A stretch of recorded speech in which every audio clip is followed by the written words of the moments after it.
નમસ્કાર દોસ્તો, જય હિન્દ. દોસ્તો, ઇન્સ્પાયર ગુજરાતના આ ડિજિટલ પ્લેટફોર્મ પર આપ સૌનું હાર્દિક સ્વાગત છે. દોસ્તો, આપણે સૌ લોકો ભારત અને પાકિસ્તાનના યુદ્ધની રાહ જોઈ રહ્યા હતા. ભારત ક્યારે એ એટેક કરે અને પીઓકે લઈને આવે, આની આપણે રાહ જોઈ રહ્યા હતા. આપણે સૌ એ રાહ જોઈ રહ્યા હતા કે આપણે રાત્રે સૂતા હોઈએ અને સવારના આપણને સીધા ઉઠીએ એટલે ન્યૂઝ ચેનલમાં ખબર મળે કે પાકિસ્તાનની અંતર્ગત જે પીઓકે છે એ આપણે લઈ લીધું, અથવા તો પાકિસ્તાન ઉપર આપણે હુમલો કરી અને ઇસ્લામાબાદની અંદર ગાંઠિયા, થેપલા, ભજીયા આ બધું મળવા માંડે. પણ હવે થયું એવું કંઈક અલગ જ છે. મોદી સાહેબ દરેક વખતે એ મીડિયા અને લોકોને એ આશ્ચર્યચકિત કરી દે એ પ્રકારના ડિસિઝન લેવા માટે તૈયાર છે, હંમેશા ટેવાયેલા છે. કોઈ પણ મુખ્યમંત્રીની વરણી કરવાની હોય, પબ્લિકમાં જે નામ ચાલતું હોય, પબ્લિકની અંદર જે બિગ બઝ જે ચાલતું હોય છે, પબ્લિકમાં જે છે એ અત્યારે બધા જ લોકો છે એ ચાલતા હોય છે, એની અલગ જ રીતે એ મોદી સાહેબ છે દરેક વખતે એ પબ્લિકને એ ચોંકાવતા આવ્યા છે. તો એવામાં જ્યારે આ બધી જ વાત ચાલુ હતી, લોકો જે છે એ યુદ્ધની રાહ જોઈ રહ્યા હતા, ત્યારે એક નવો જ દાવ ખેલવામાં આવે છે. અને એ નવો દાવ એટલે કે જાતિગત જનગણના, એટલે કે કાસ્ટ સેન્સસ. તો હવે પ્રશ્ન ઊભો થશે કે સાહેબ, આ કાસ્ટ સેન્સસ, મોદી સાહેબ તો યુદ્ધની વાત કરતા હતા, 56ની છાતીની વાત કરતા હતા. મોદી સાહેબ એવું કીધું કે બધા એ લોકો કાન ખોલીને સાંભળી લ્યો, કોઈને પણ છોડવામાં નહીં આવે, આતંકવાદીઓને અમે ઇલિમિનેટ કરીને જ રહીશું, મારીને જ રહીશું. તો આવું નવું તૂત શું કામ ઊભું કરવું? પણ દોસ્તો સમજો, શું છે જાતિ જનગણના અને કઈ રીતે છે. જ્યારે કોંગ્રેસ પાર્ટીથી લઈને તમામ પાર્ટીઓ સરકારની સાથે હતી, ત્યારે સરકારે આ જાતિગત જનગણના છે એ લઈને આવ્યા. જાતિગત જનગણનાની અંદર ફાયદો શું છે આ જાતિગત જનગણના, શું છે આ કાસ્ટ સેન્સસ, આવો સમજીએ. તો આ જ્યારે ઘટના બની, સરકારે જે છે જાતિગત જનગણનાની વાત સ્વીકારી અને કીધું, અશ્વિની વૈષ્ણવ સાહેબ જે છે એમણે જાહેરાત કરી, તો ત્યારે રાહુલ ગાંધી જે છે સૌથી વધારે ખુશ થયા હશે અને એમનું લાગ્યું હશે કે અમે સરકારને ઘૂંટણીએ પાડી દીધી. પણ એવું નથી. વારંવાર તમામ ઇલેક્શનોની અંદર, તમામ સ્ટેટ ઇલેક્શનોની અંદર જાતિગત જનગણનાનો મુદ્દો ઉઠતો આવ્યો છે. રાહુલ ગાંધી વારંવાર કહેતા આવ્યા છે કે ઓબીસીની સંખ્યા બહુ ઓછી છે, ઓબીસીની સંખ્યા ઓછી છે. અને ઇવન બિહારની અંદર પણ આવું જાતિગત જનગણના માટેનો એક સર્વે જે છે કરવામાં આવ્યો હતો.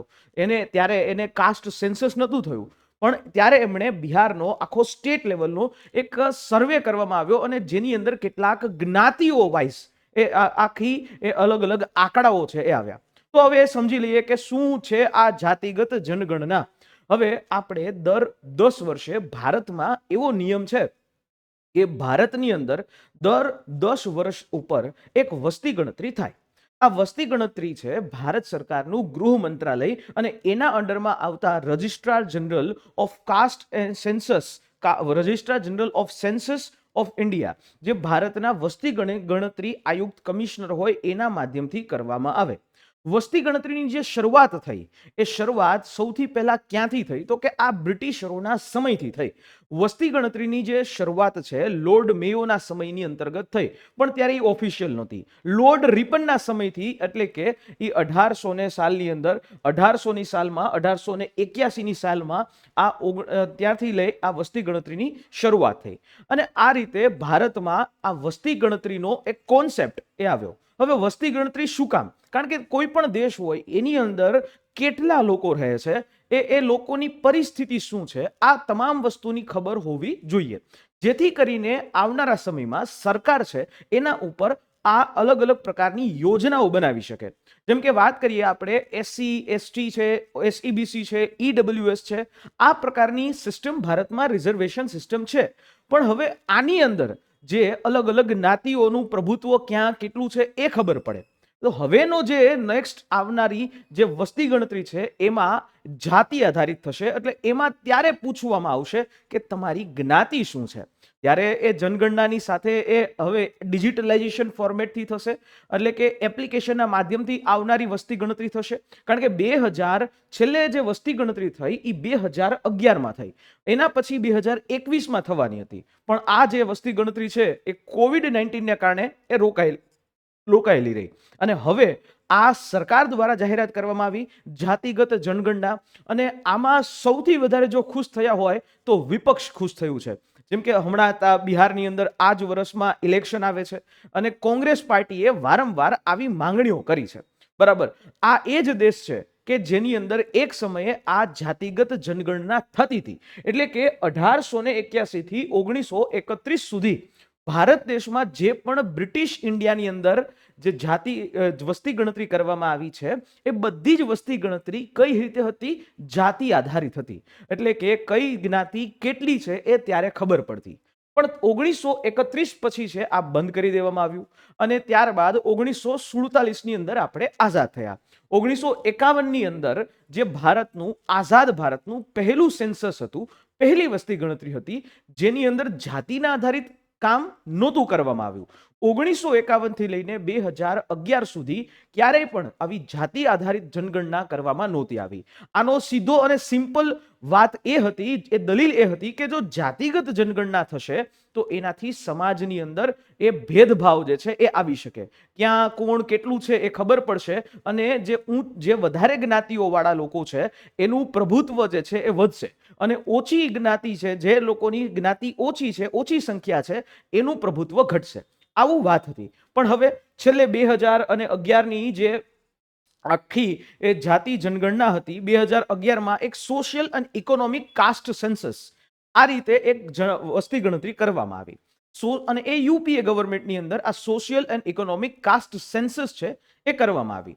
ત્યારે જે આર્થિક બાબતોની સાથે સાથે કાસ્ટ પણ પૂછવામાં આવી અને ત્યારે આ વસ્તુ કરી. પરંતુ એનો ડેટા એ ક્યારેય પબ્લિશ કરવામાં આવ્યો નથી.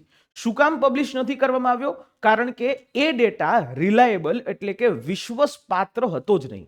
બરાબર, એટલા માટે આ જ પ્રકારથી એ ડેટા છે ત્યારે પબ્લિશ કરવામાં ન આવ્યો અને આ પ્રશ્ન એમને રહ્યો. ત્યાર પછીના જે બધા ઇલેક્શનો આવ્યા 2019 પછીના, એ બધા જ ઇલેક્શનોની અંદર વિપક્ષનો એક મુદ્દો હતો અને એ વિપક્ષનો મુદ્દો એટલે જાતિ આધારિત જનગણના. વિપક્ષ જે છે એમણે એવી દલીલ આપી કે જો તમને એ જ્ઞાતિનું લોકો કેટલા છે એ ખબર જ નહીં હોય તો ત્યાં સુધી તમે જે યોજનાઓ બનાવો છો એ યોજનાનું ઇમ્પ્લિમેન્ટેશન વ્યવસ્થિત રીતે થશે નહીં. યોજના જે લોકોને જરૂર છે એ લોકોને મળશે જ નહીં. આ એમની દલીલ હતી. એટલે ત્યારે આ વસ્તુ આવી. 1961માં જ્યારે આપણે ઓબીસીની વાત કરીએ તો બીપી મંડલ કમિશન છે, એમણે બીપી મંડલ કમિશને એ જે ઓબીસી છે એને 27% અનામત એ આપવામાં આવ્યું. એની ભલામણથી આજે પણ ઓબીસીને 27% અનામત જે છે એ આપવામાં આવે છે. તો ઘણી બધી વાતો છે આની સાથે જોડાયેલી. પણ વસ્તી ગણતરી છે એ કેન્દ્ર સરકાર કરે છે, પણ અલગ અલગ રાજ્યો છે એને પોતાના રાજ્યોને આધારિત સર્વે કરવાની પણ છૂટ છે એ આપવામાં આવી છે. સર્વે જે છે એ કરી શકે છે, એના ઉપર સર્વે જે છે એ કરી શકાય છે. તો આ જ રીતે બિહારની અંદર જે છેલ્લે આવો સર્વે થયો તો એ સર્વેની અંદર કેટલાક આંકડાઓ સામે આવ્યા કે બિહારની અંદર જે ઈબીસી છે એ 36% છે, પછાત ઓબીસી છે 27% છે, એસસી છે 19.65% છે, અનુસૂચિત જનજાતિ છે એ 1.6% જેવું છે અને સામાન્ય વર્ગ જે છે એ 15% છે. હવે આ ડેટાની અંદર અલગ અલગ જ્ઞાતિઓ વાઇઝ છે એ અલગ અલગ ડેટા આવે કે ભાઈ આ યાદવો સૌથી વધારે છે બિહારમાં, કુશવાહા છે તો એ 4% છે, કુર્મી છે તો 2% છે, અહીંયા બ્રાહ્મણ છે તો એ 3.6% છે. હવે કાસ્ટ સેન્સસથી સૌથી વધારે ફાયદો કોને થશે અને નુકસાન કોને થશે આની વાત. તો આ પ્રકારનું જે જાતિગત જનગણના છે એ શું ભારતમાં જરૂરી છે? હા, આ જાતિગત જનગણના છે એ કરવા માટે શું કામ જરૂરી છે? કારણ કે ભારતમાં રહેનારા કેટલા લોકો કઈ જ્ઞાતિના છે એ ખબર પડે. આવનારી જે લોકસભાની અંદર હવે પછી જે સીમાંકન થશે, સીટો જે છે એ વધશે, તો ત્યારે આ પ્રકારે આ ડેટા છે એનો ઉપયોગ કરીને આપણે સીટોની વહેંચણી જે છે એ કરશે અને તમામ પોલિટિકલ પાર્ટી જે છે એ આ ડેટાના આધારિત જ એ પોલિટિકલ પાર્ટીઓ પોતાના સાંસદો, પોતાના સંસદ સભ્યો છે એ ઊભા રાખશે. તો આ પ્રકારે છે આ વસ્તુ થશે.